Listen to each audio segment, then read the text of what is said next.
c'est parti pour l'épisode numéro 2. Alors, de quoi est-ce que j'ai envie de parler aujourd'hui? J'ai envie de parler en fait de ce que j'ai mis en place concrètement pour essayer de me sentir avancée dans mes projets pro. Et en fait, cet outil qui a changé ma vie ces dernières semaines, voire ces derniers mois, c'est les routines. Ouais, les routines. Mais plus concrètement, en fait, j'avais pas mal de routines dans certains aspects de ma vie. Mais pas dans tous. Et honnêtement, ce que j'ai mis en place m'aide grandement. J'ai l'impression d'avoir fait une découverte incroyable, alors que c'en est pas une. Donc, je vais vous expliquer un peu concrètement ce que j'ai fait. Moi, ce que j'ai fait l'année passée, c'est un vision board. Je ne sais pas si vous voyez c'est quoi. C'était pour la première fois l'année passée, j'ai fait un vision board. Donc, c'est vraiment un panneau que j'ai accroché dans ma cuisine. Et en fait, j'avais mis tous mes objectifs pour l'année 2024. Je me rappelle, j'avais mis une image de moi qui lève les bras. Et en fait, c'était une image de moi qui faisait le record de Belgique. Et l'objectif, c'était en 2024, pouvoir retrouver la même sensation et lever les bras à nouveau. Et en fait, ce qu'il y a de hyper puissant avec un vision board, c'est que quand ça se passe, eh ben, on réalise qu'on a travaillé pour et c'est d'autant plus gratifiant, j'ai envie de dire. Et c'est pas juste vivre le moment, mais on se rend compte que c'était vraiment ça l'objectif. Et ça rajoute, je trouve, quelque chose en plus. Donc l'année passée, c'était une année très compliquée pour moi. Et en fait, j'ai fait 12,87. Ça faisait 3 ans que je n'avais pas couru aussi vite. J'étais partie aux États-Unis. En revenant des États-Unis, j'avais enchaîné les compétitions avec pas mal de bobos. Franchement, c'était une galère. Bref, j'ai mordu sur ma chic, mais je pouvais courir. J'ai cru, et à un moment donné, je suis revenue des États-Unis avec un peu plus reposée, avec des courses dans les jambes, et j'ai fait 12,87. Et la première chose que j'ai fait, c'est lever les bras au ciel. Pas parce que j'avais prévu de le faire, mais en le faisant, j'ai revu cette image de moi sur le panneau que j'avais affiché dans ma cuisine, et ça m'a fait grandement plaisir. Donc voilà, j'avais ça comme image, j'avais tout ce qui est investissement, un certain montant que j'avais envie d'avoir, tout simplement. J'avais des trucs sur la famille, sur les voyages. Je me rappelle, j'avais mis le continent d'Afrique. Et en effet, je suis partie en Afrique avec ma famille. On a vraiment voyagé. C'était vraiment un moment incroyable qui m'a beaucoup ressourcée, m'a fait du bien. Et en vrai de vrai, à la fin de l'année, j'ai pu voir que j'avais atteint presque tous les objectifs que je m'étais fixés en 2024. Ce qui est crazy. Le seul point que je n'ai pas atteint, c'était un des seuls points, je pense, c'était ma qualification pour Paris 2024. Après, j'avais juste mis Paris 2024. En vrai, j'y étais. J'aurais peut-être dû préciser que je devais être sur la piste et courir. Non, mais plus sérieusement, voilà, c'est l'objectif que je n'ai pas atteint. Mais voilà, c'est OK. Et de savoir que tous les autres aspects, entre guillemets, ont été réalisés et qu'en vrai de vrai, Paris, j'ai tellement tout donné pour me qualifier, les gars, c'est pas normal. Enfin, si, c'est normal, parce que quand on a envie de quelque chose, on se donne les moyens. Mais là, ça fait quelques mois que c'est passé. Et avec du recul, je me dis vraiment que ce que j'ai fait était quand même assez incroyable. Sur moi-même, on ne se rend pas toujours compte. Parce que voilà, on a toujours cet objectif en ligne de mire et on oublie tout le reste en fait. On oublie, c'est pas qu'on oublie la santé, mais voilà, on est concentré sur notre objectif et on se donne à 100%, même à 200% pour l'atteindre. Et même si l'objectif principal n'est pas atteint, on a franchi tellement de caps et on a fait des choses tellement extraordinaires. Moi, avec du recul, je me demande comment j'ai pu courir avec une telle douleur. Parce que, donc, pour être un peu plus précise, j'ai une déchirure ici, au niveau de la fesse, au niveau du tendon. C'est le semi-membraneux. Et que je me suis contractée au mois de mai. Et déjà 1 an avant ça, je me suis contractée une déchirure. Et c'est très compliqué parce que moi, ma discipline, c'est les haies. Et donc, à chaque fois que j'attaque une haie, ça tire. Et en fait, je me suis rendu compte de tous les sacrifices et de la résilience dont j'ai fait preuve parce que 4 mois après, j'avais encore hyper mal. Donc voilà, ça c'était la parenthèse pour Paris. Mais pour revenir en fait aux objectifs, donc du coup voilà, ici j'ai bien aimé le vision board. Honnêtement, c'est quelque chose que je recommande. Je ne sais pas si c'est un truc vraiment de fille, si les garçons aiment faire ça. Mais en tout cas, moi j'ai l'impression que ça m'a aidé. Mais ici, j'ai poussé le vice encore plus loin en 2025. Après un vision board, ça peut être de manière annuelle, trimestrielle ou même par mois, je pense. Il n'y a pas vraiment de règles. C'est juste mettre des images fortes, des mots, des dessins, des flèches et de voir en fait ça tous les jours. Ça aide à manifester ce qu'on désire vraiment et à pas l'oublier, entre guillemets. Et donc ici en 2025, je me suis donnée à fond. Et c'est cool parce que du coup, j'étais pas seule. Donc j'ai eu la chance de terminer l'année aux États-Unis, en Floride, avec Cynthia Bolingo. Peace, my girl. Cynthia, c'est une amie depuis toujours. Ça fait combien d'années? 15 ans peut-être. Et voilà, on a la chance de s'entraîner ensemble. Et c'est devenu une de mes meilleures amies. Et là, récemment, elle a déménagé aux États-Unis et en tant que Big Sista, fallait aller donner de la force. Donc, je suis partie de la voir. Et, euh, et, euh, et c'était cool parce qu'on est un peu dans le même délire. On s'influence beaucoup. Honnêtement, j'ai un bon groupe d'amis et je suis assez influençable. Mais vu que je suis entourée de bonnes personnes, alors c'est OK. Et en fait, avec ces teammates, ces nouvelles teammates aux États-Unis, c'est un truc qu'elles font quand même, qui est un peu plus dans la culture, je pense, du vision board. Et il y a une de ces teammates qui a dit hey, les filles, je vous invite. Ce soir, on fait tous notre vision board. Après, honnêtement, moi, je n'étais pas hyper préparée. Et donc, on était là, plusieurs, un peu moins de 10, mais c'était que des filles. Donc, c'est pour ça que je me demande si ce n'est pas un truc vraiment girly, on va dire. Et en plus, elles avaient appelé ça le Prayer Vision Board. Donc, c'est le vision board de prière, on peut traduire ça comme ça. Et c'est vrai qu'en fait, aux États-Unis, les gens sont quand même beaucoup plus croyants. Je le suis aussi. Mais là-bas, de ce que j'ai pu constater, c'est beaucoup plus assumé, c'est beaucoup plus... voilà, on en parle plus facilement. Et ici, j'ai l'impression que chacun vit un peu sa foi ou sa non-foi de son côté. Mais là-bas, c'est vraiment différent. On est parti au restaurant, on prie, on se donne les mains avant de manger et tout. Franchement, je trouvais ça trop stylé. Moi qui suis croyante. Mais après, je pense que même si on n'est pas croyant, je pense qu'on s'y prend quand même au jeu, si on peut dire. Et voilà, c'est un autre délire, c'est une autre vibes. Et donc, on a appelé ça le Prayer Vision Board. Et c'était incroyable. Les gens étaient hyper créatifs. Et chacun a mis, en fait, a fait son panneau qui était très diversifié les unes des autres. Et après, on l'a présenté en anglais, s'il vous plaît, of course. Et c'était un moment vraiment hyper chouette. Et moi, ça m'a permis de découvrir un peu les personnalités des teammates de Cynthia et de voir, voilà, parce qu'on est toutes sportives, donc il y a des objectifs sportifs, forcément. Mais la manière dont on l'exprime, l'une d'entre elles, c'était qui avait mis une photo d'elle avec un drapeau américain et elle veut de nouveau ressentir cet effet, de nouveau porter le drapeau. Et c'est une manière différente de l'exprimer. On peut le dire, faire un podium ou voilà, faire un certain chrono ou quoi, mais là c'était vraiment l'idée de drapeau. Et une autre pouvait exprimer exactement la même chose, mais d'une autre manière. Donc c'était vraiment, vraiment cool. Et on avait toutes des versets bibliques aussi sur le vision board, et ça c'était sympa.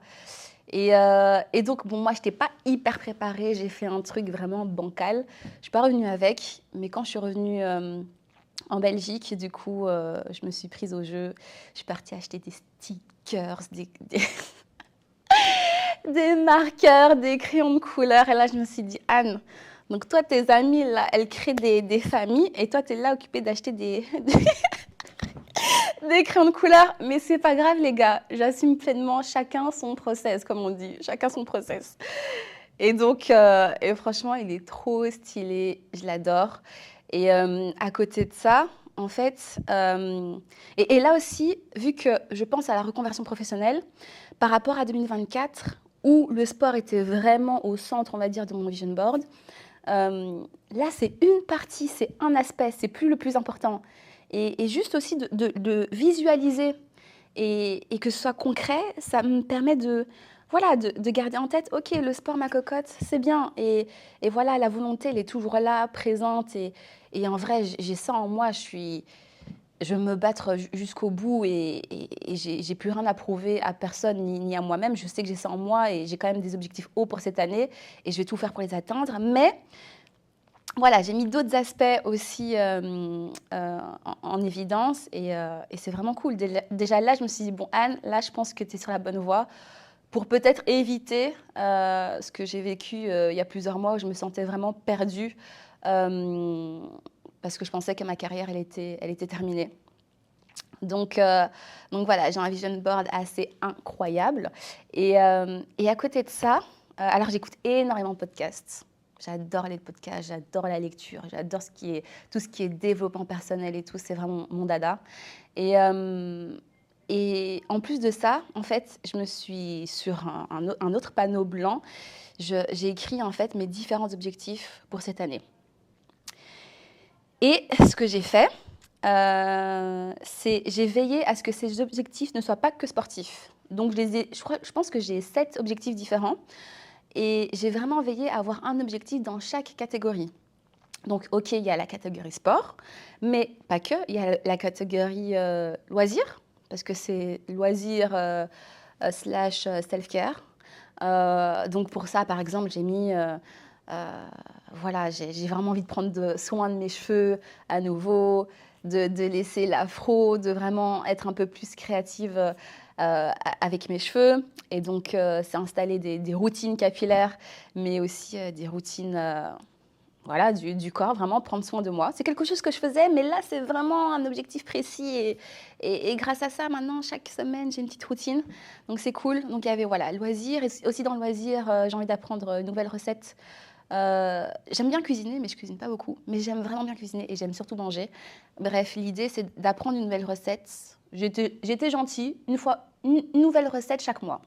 Ce que j'ai mis d'autres sur mon vision board, il y avait le côté spirituel, religion, où là, vraiment, j'essaie de grandir ma foi avec Dieu. Après, c'est quelque chose de hyper personnel et c'est un truc que je le vis moi. Et je n'ai pas le besoin d'énormément partager ça. Je suis très intime par rapport à ça, même avec ma famille ou autre, parce que j'essaie de ne pas être influencée. Mes parents sont hyper croyants et je sais que l'influence que les gens peuvent avoir sur moi. Donc voilà, j'ai juste envie d'avoir moi ma propre relation avec Dieu qui a qui s'est vraiment développée ces derniers mois, voire ces dernières années. Donc voilà, j'ai mis un truc par rapport à ça. Et donc voilà, j'ai vraiment veillé à ce que les objectifs soient dans des catégories différentes. Il y a aussi une catégorie carrière, où là, j'ai mis le fait de trouver peut-être un part-time job, mais pas que. C'est surtout apprendre des nouvelles compétences, être un peu dans le milieu de l'entreprise. Le dernier aspect, me semble-t-il, c'est tout ce qui est réseaux sociaux, hein. Je voulais avoir un peu un rebranding, comme on dit, parce que je me suis dit, girl, ok, c'est sympa de poster des cute selfies, mais je voulais, je sais pas, proposer quelque chose d'un peu différent, avoir un contenu un peu différent sur les réseaux sociaux. Donc TikTok, j'y suis, mais je comprends toujours pas, mais ça va aller, franchement, j'y crois. Euh, et contrairement à l'année passée, 2024, j'avais mis un nombre à atteindre sur Instagram, par exemple. Là, c'est toujours sympa de gagner des followers, hein, mais j'ai vraiment envie de proposer un contenu un peu différent, un contenu un peu plus diversifié, si on peut dire, un peu éducatif, loisir, c'est ce que je fais beaucoup, sport, j'ai envie de mettre des trucs, je sais pas, la cuisine, c'est un truc que j'aime beaucoup et qu'on ne voit pas forcément sur mes réseaux sociaux. Donc voilà, c'est un peu ça l'idée. Et, euh, et en fait, grâce à ces objectifs-là, ah oui, c'est important de préciser, mes objectifs soient SMART. SMART, en fait, c'est une technique que j'avais appris à l'ICHEC. J'ai quand même appris des choses à la haute école de business. Ça, je me rappelle bien. C'est des objectifs, que ce soit personnels ou même en entreprise. On veille à ce qu'ils soient SMART. Donc, c'est-à-dire spécifique, M pour mesurable, A pour atteignable, R pour relevant, donc c'est-à-dire pertinent, et T c'est time-based. Par exemple, concrètement, si mon objectif sportif c'est j'aimerais courir plus vite en 2025. Ça, c'est pas un objectif SMART. Comment est-ce que je peux le rendre SMART? C'est par exemple dire, je vais améliorer ma vitesse sur le 100 mètres en courant en dessous de 11,40 d'ici la fin de l'année. Je ne sais pas si vous voyez un peu la différence, mais en vrai, un moyen pour vous aider à transformer vos objectifs SMART, c'est ChatGPT, les gars. Et ouais, on y est. Hein. Moi, c'est ce que j'ai fait quand j'avais du mal. Et ça aide vraiment beaucoup. Et ce qui est cool, c'est que cette fois-ci, contrairement à l'année passée, je faisais énormément de choses quand même. J'ai l'impression que j'avançais quand même au niveau de ma carrière, que j'essaie d'entreprendre des choses et que j'essaie de ne pas me concentrer juste sur le sport parce que je sais que c'est important de faire des choses différemment, enfin autre chose que le sport. Mais en fait, je me suis rendu compte que je travaillais toujours dans les mêmes domaines. Donc j'aimais bien tout ce qui était réseaux sociaux, le sport bien évidemment, tout ce qui était paperasse, gérer ci et ça. Mais vraiment en tant que tel, au niveau de la carrière, j'ai pas fait énormément de choses. Et donc maintenant, avec ces différents objectifs, et ben maintenant c'est clair. C'est clair parce que en plus de ça, maintenant, j'ai des actions. Par exemple, mes objectifs sportifs, je sais exactement ce que je dois faire. Par exemple, cette année, voilà, j'utilise le 1080. Voilà, c'est une machine spécifique pour améliorer la vitesse. C'est hyper spécifique, en tout cas au niveau du sport. Et en fait, j'essaie de faire la même chose au niveau de la carrière.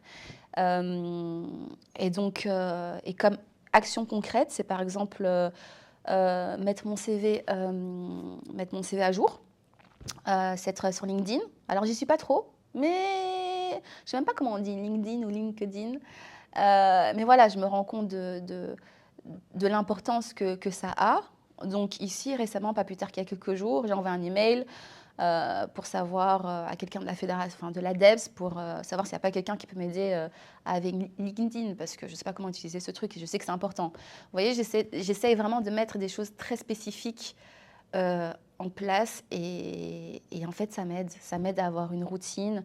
Ma routine qui a été chamboulée vraiment du tout au tout, de fait de vivre seule ou autre. J'étais vraiment un peu lost, le fait de ne pas atteindre mes objectifs sportifs, d'être vraiment... J'étais carrément perdue en fait. J'étais vraiment perdue et je me rappelle quand je pensais que c'était fini, j'avais vraiment du mal parce que j'avais plus aucun repère. J'avais plus de... Je savais pas quoi faire de mes journées en fait. Donc alors ouais, j'ai beaucoup voyagé du coup. Là, c'est ça je sais faire, organiser des voyages et profiter. Mais je manquais cruellement de repères. Et je me rappelle, mon amie Camilos reprenait les entraînements. Et juste le fait de se dire, de l'accompagner à aller faire sa musculation ou autre, eh ben, c'était le highlight de ma journée. Et j'étais hyper contente. Et en vrai de vrai, c'est aussi comme ça que j'ai repris goût aux entraînements et de comprendre que j'avais pas encore fini, que j'aimais vraiment ça et j'ai encore des capacités pour faire de belles choses. Mais du coup, maintenant, le fait d'avoir des objectifs clairs, bien définis au préalable, me permet aussi d'avoir un horaire clair et spécifique. Par exemple, je sais que le dimanche, c'est le jour pour moi, comme on dit, c'est le jour du Seigneur. Donc, j'ai pas d'entraînement. C'est self-care, c'est prendre soin de moi. Je suis là avec mes masques sur le visage, à m'occuper de mes ongles, de mes cheveux et tout. Franchement, je prends énormément de plaisir. Et je fais mon ménage aussi, voilà. Je fais mon ménage et c'est vraiment chill le dimanche. Voilà, je sais qu'un jour semaine, par exemple, c'est le mercredi où là, je vais bosser sur mes projets pro. Et même si je ne sais pas c'est quoi, je me dis juste, voilà, Anne, tu travailles sur ça, avance. Ça peut être juste prendre contact avec des personnes, ça peut être discuter avec quelqu'un de ce que j'ai envie de faire, même si je suis perdue, mais juste prendre le contact, c'est faire son CV. En fait, quand on consacre du temps spécialement pour ça, on va trouver des choses à faire. Et honnêtement, maintenant, j'ai l'impression d'être débordée. J'ai l'impression d'avoir mille et une choses à faire. Et franchement, c'est cool. C'est cool. Ça donne un cadre dans ma vie. Les réseaux sociaux aussi, tout ça, c'est un autre jour. Et donc, voilà, c'est vraiment un conseil que qui fonctionne énormément pour moi et que je recommande fortement. Euh, voilà, c'est tout pour moi, je pense. J'espère que cet épisode vous a plu. Et voilà, j'essaie de me montrer transparente, authentique. Et voilà, si ça peut aider une autre personne que moi, alors moi, j'ai tout gagné. Peace, la suite au prochain épisode.